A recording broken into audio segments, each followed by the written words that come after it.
দেখুন আমি মিষ্টি কুমড়ো এবং সজনে ডাঁটা কেটে নিয়েছি। এই যে সজনে ডাঁটাগুলো কেটে নিয়েছি, একদম উপরের আঁশটা ভালোভাবে ছাড়িয়ে নিয়েছি। আর এই যে মিষ্টি কুমড়ো কেটে নিয়েছি। এবারে ডাল রান্না করব। আর এখানে কুমড়ো নিয়েছি ভাজি করবার জন্য, কুচিয়ে নিয়েছি, এটা ভাজি করব। দেখুন আমি এখানে সজনে ডাঁটা এবং মিষ্টি কুমড়ো ধুয়ে নিয়েছি। আর এখানে ডালটা আমি সিদ্ধ হওয়ার জন্য বসিয়ে দিয়েছি, ভালো করে ধুয়ে। এটা হতে থাক। দেখুন ডালটা উতরে গেছে, এবার আমি ছানাটা কেটে নেব।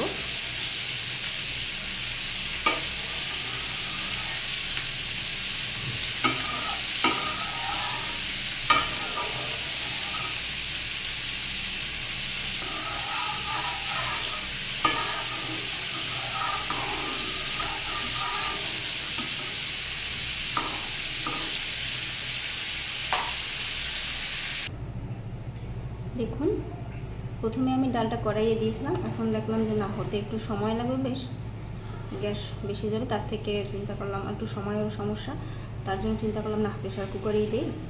তা আমি ডালটা আবার প্রেশার কুকারে নিলাম। তারপরে নিয়ে ওখানে মিষ্টি কুমড়া আর সজনে ডাঁটা যেটা কেটেছিলাম সেটা দিয়ে দিলাম।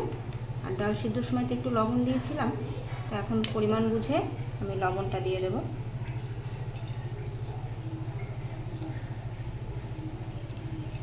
আর হলুদ দেব।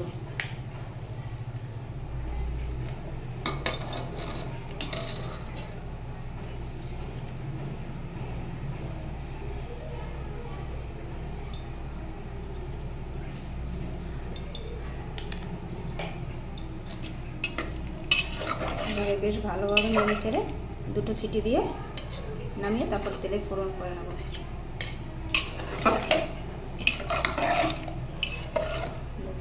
পরিমাণ অনুযায়ী সব কিছু দেওয়া হয়ে গেছে। এবারে দুটো সিটি দিলেই হয়ে যাবে। বেশি সিটি দেওয়া যাবে না, তাহলে কিন্তু মিষ্টি কুমড়া আর সজনে ডাঁটা সব গলে যাবে।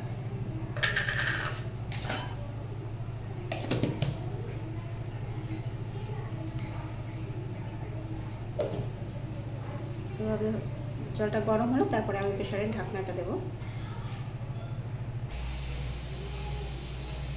আর দেখুন এখানে আমার ডাল কিন্তু সিদ্ধ হয়ে গেছে, দুটো সিটি দিয়েছিলাম। আর এখানে ডালে ফোড়ন করার জন্য আমি তেলে দিয়ে নিয়েছি কুচিয়ে রাখা আদা,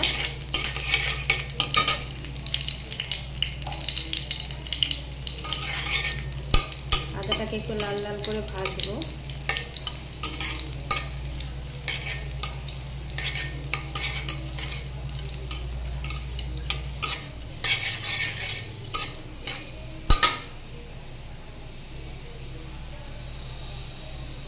আর দিয়ে দেবো জিরে।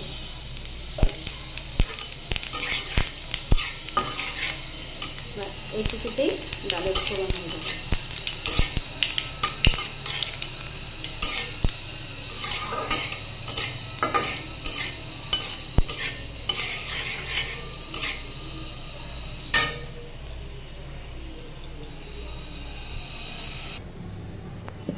দেখুন এবার ফোড়নটা কিন্তু আমি ডালে দিয়ে দিচ্ছি।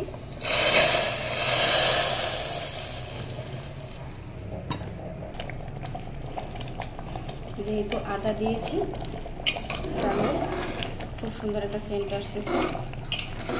এভাবে আদা কুচি করে তেলে দিলে খুব সুন্দর একটা সেন্ট আসে, আর ওই সেন্টেই খাওয়া হয়ে যায়। আমি মরিচটা কিন্তু আগে দেইনি, কারণ মরিচ গুলে গেলে তাহলে আমি খেতে পারতাম না, প্রেসারে দিলে তো ফেটে যেতে পারতো, তাই আমি এখন দিয়ে দিচ্ছি।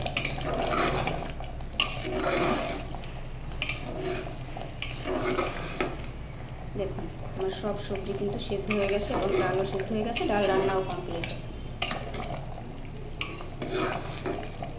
রান্নাটি কেমন হলো কমেন্ট করে জানাবেন। আর খুব সুন্দর একটা সেন্ট আসতেছে ডালটা দিয়ে, আর সজনে ডাঁটা যেহেতু ডালে পড়েছে, খাওয়ার সময় বেশ ভালো লাগবে।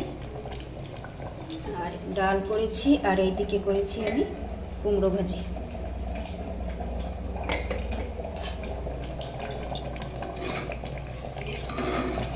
যারা ভালো কমেন্ট করেন তাদেরকে অসংখ্য ধন্যবাদ।